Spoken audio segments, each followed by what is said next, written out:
هاي هاي يا حلوين، ورجعنا لكم تاني مع مرمر لايف ستايل.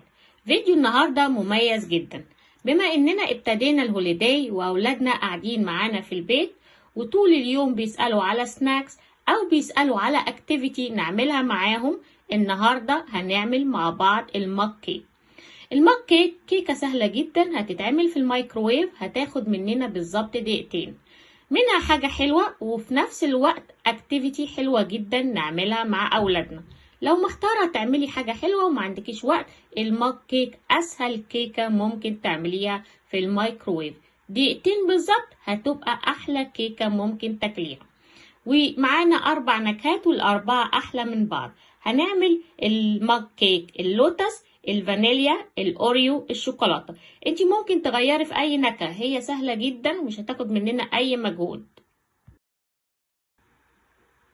يلا بينا نعمل أول مج كيك. أول نوع معانا هيبقى بالشوكولاتة. زي ما انتوا شايفين كده بالظبط، هنحتاج 4 معالق دقيق، معلقة ونص كاكاو، نص معلقة بيكنج باودر، معلقتين زيت، 3 معالق حليب. هنحطهم كلهم في المج وهنقلبهم. احنا مش هنحط في حاجة اي بوكس خارجي او اي علبة، احنا هنحطها على طول في المج اللي احنا هنحطه في الميكروويف. احنا عاوزينها تاخد دقيقتين ومش عاوزين نعمل اي حاجة تتنضف بعد ما نخلص، يعني كله هيتحط جوه المج والمج ذات نفسه هنحطه في الميكروويف. هنحط الاول الزيت والحليب، وبعد كده هنحط الكاكاو والدقيق، وهنحط نص معلقه بيكنج باودر، نقلبهم حلو جدا، نحطهم في الميكروويف بالظبط دقيقه ونص، مش اكتر من دقيقه ونص. في الدقيقه ونص دي بقى هوريكم اسرع صوص ممكن نعمله نزين بيه كيكه الشوكولاته. هنروح جايبين 2 معلقه حليب محلى مكثف ونص معلقه كاكاو، ونقلبهم حلو جدا لغايه ما يبقوا بالقوام اللي انتوا شايفينه ده بالظبط. تطلع الكيكه بتاعتنا من الميكروويف. شايفين ازاي؟ شايفين الكيكه حلوه ازاي؟ بصراحه تتاكل، يعني تتاكل وهي لسه خارجه كده من الميكروويف وسخنه، بس الاحسن كلوها لما تبرد. وطبعا احنا مش هنسيبها كده، فاحنا عاوزين نزينها شويه، فهنحط عليها الصوص بتاعنا، وهنروح جايبين سبرينجلز ونحطه. شكلها ولا احلى كيكه، يعني اكتيفيتي ممكن نعملها از اكتيفيتي، ممكن نعملها حاجه حلوه ناكلها قاعدين لوحدينا في البيت وعاوزين ناكل حاجه حلوه. اي حاجه تتعمل منظرها كده ولا احلى كيكه تشتريها من اي سوبر ماركت، وبالف هنا وشفا. يلا بقى نبتدي على النوع التاني. النوع التاني هيكون الاوريو. هنجيب 4 بسكويتات اوريو، وما تحطهمش في الميكسر او تحطيهم في الخلاط ونكسرهم، لا، هنحطهم جوه كيس مطبخ عادي خالص، ونروح نمسك اي حاجه تقيله ونكسرهم. وبرده هنحط المكونات بتاعتنا اللي احنا بنحطها، كل المكونات واحده، مش هنغير في اي حاجه. برده هنحط معلقتين زيت، 3 معالق حليب، هنحط نص معلقة بيكنج باودر و4 معالق دقيق، وهنحط الاوريو اللي احنا كسرناه، ونقلبهم حلو جدا جوه المج بتاعنا. احنا مش محتاجين نحطهم في اي حاجة بره، احنا هنحطهم في نفس المج، والمج هيتحط جوه الميكروويف لمدة دقيقة ونص. زي ما احنا متفقين ان كل المكونات واحدة، بنحط الاول معلقتين الزيت، 3 معالق حليب، بنحط معلقتين السكر، هنحط 4 معالق دقيق، معاهم نص معلقة بيكنج باودر، ومعاهم الاوريو اللي احنا كسرناه، وهنقلبهم حلو جدا جدا لغاية ما نوصل للقوام اللي انتوا شايفينه. حركة حلوة بقى ان احنا نجيب واحدة اوريو ونروح حاطينها في وسط الخليط بتاعنا. لما نحطها في الميكروويف هتسيح، وهيبقى طعم الكيكة الاوريو ما اقولكوش بقى طعمها قد ايه جميلة. حطيناها في الميكروويف لمدة دقيقة ونص، وطلعت زي ما انتوا شايفينها كده بالظبط. بالظبط خدت مننا دقيقتين. نروح نزينها ازاي بقى؟ هنحطها على صوص شوكليت؟ لا، احنا فكرنا فكرة تانية خالص. رحنا جبنا الايس كريم اللي احنا عملناه في فيديو الاسبوع اللي فات، ورحنا حطينا بولتين ايس كريم زي ما انتوا شايفينه، وجبنا الكوكيز وحطيناها من فوق، وادانا الشكل الجميل لكيكة الاوريو. قد ايه طعمها ما اقولكوش، ريتشي وكريمي وحلوة قوي قوي قوي. بجد بشجعكم انكم تجربوها في البيت، مجرد دقيقتين هتاكلوا احلى كيكة اوريو. بالايس كريم طبعا، وهحط لكم اللينك بتاع الايس كريم في الديسكريبشن.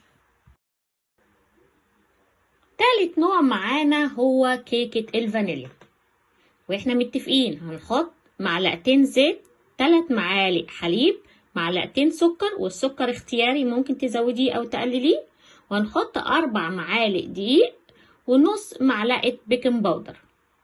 المكونات كلها ثابتة ما بتتغيرش زي ما انتوا شايفينها كده بالظبط، ونقعد نقلب فيها لغاية ما نوصل للقوام اللي احنا عاوزينه. بما ان دي كيكة فانيليا عادية خالص، قلنا لا مش هنسيبها كده، فهنروح نجيب شوكليت شيبس ونقلبها فيها بقى. وما اقولكوش لما الشوكليت دي تسيح جوه الكيكة بيبقى منظر الكيكة ازاي، بتبقى عاملة زي المافن كده، وطعمها جميل جميل جميل، وشكل الكيكة فعلا بتبقى جميلة جدا. هنحطها برضو في الميكروويف لمدة دقيقة ونص، وهتشوفوا شكلها طالع ازاي. الكيكة بتاعتنا طلعت من الميكروويف، وشايفين شكلها عامل ازاي، بجد جميلة، سبونشي وفلافي وطعمها حلو قوي قوي، وشوكليت شيبس موجودة حلوة قوي، والشوكولاتة اللي جوه الكيكة ذات نفسها سايحة بطريقة ما اقولكوش قد ايه جميلة. هنزينها برضو، قعدنا نفكر نزينها ازاي، راحت جات لنا فكرة ان احنا نحط عليها كريمة على التوب. احنا هنا استخدمنا الكريمة الجاهزة، بس انا هحط لكم في صندوق الوصف الكريمه اللي احنا عملناها قبل كده، هسيب لكم اللينك بتاعها لو انتوا عايزين تعملوا الكريمه دي في البيت. وبعد كده حطينا على الطوب اللي هي الشوكليت شيبس تاني، وكان منظرها زي ما انتوا شايفين كده قد ايه هي جميله. اخر نوع معانا هو كيكه اللوتس. كيكه اللوتس هو الكيكه الوحيده اللي هنحط فيها بيضه.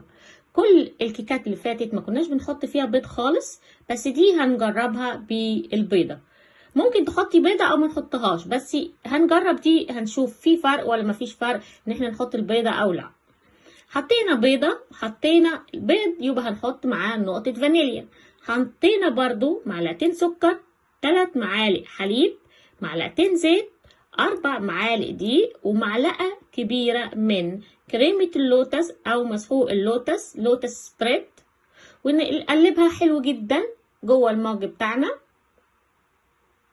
لغاية ما تسيح خالص، ونروح حاطين عليها كل المكونات الباقية، ونحطها برضو في الميكروويف لمدة دقيقة ونص. هتطلع الكيكة زي ما انتوا شايفينها، ما اقولكوش قد ايه طعمها جميل جميل. دي ماي فيفوريت وان، انا بحب شوكولاتة اللوتس، بحب بسكويت اللوتس، بحب كيكة اللوتس. هنروح جايبين اللوتس سبريد ونحطها في الميكرويف نص دقيقة لغاية ما تسيح زي ما انتوا شايفينها، او نسيحها مع نقطتين زيت خفاف جدا، ونروح حاطينهم على الطب كده، ونجيب بسكويتة لوتس نكسرها حتت صغيرة، ونروح نحطها على وش اللوتس. قد ايه طعمها جميل، قد ايه شكلها ما اقولكوش جميلة جميلة جميلة جدا. وكده نبقى احنا خلصنا 4 انواع من كيكة المج او كيكة الميكروويف. سهلة جدا، مفيهاش اي مجهود، مفيهاش اي تعب، جايين من الشغل متأخرين عاوزين نعملها، ما عندناش وقت ان احنا نعملها، عاوزين نعمل اي اكتيفيتي مع اولادنا، هنروح جايبين المكونات القليلة خالص دي ونروح نحطها في الميكروويف، تطلع لنا كيكة طعمها حلو. نزينها بأي طريقة احنا عاوزينها، المهم ناكل حاجة حلوة سريعة جدا. اتفرجوا على الكيكة واعملوها، قولولي ايه رأيكم. لو عجبكم الفيديو ما تنسوش تشتركوا في القناة، تفعلوا الجرس عشان يوصل لكم كل حاجة جديدة. اشوفكم مرة تانية مع فيديو جديد، يلا باي باي.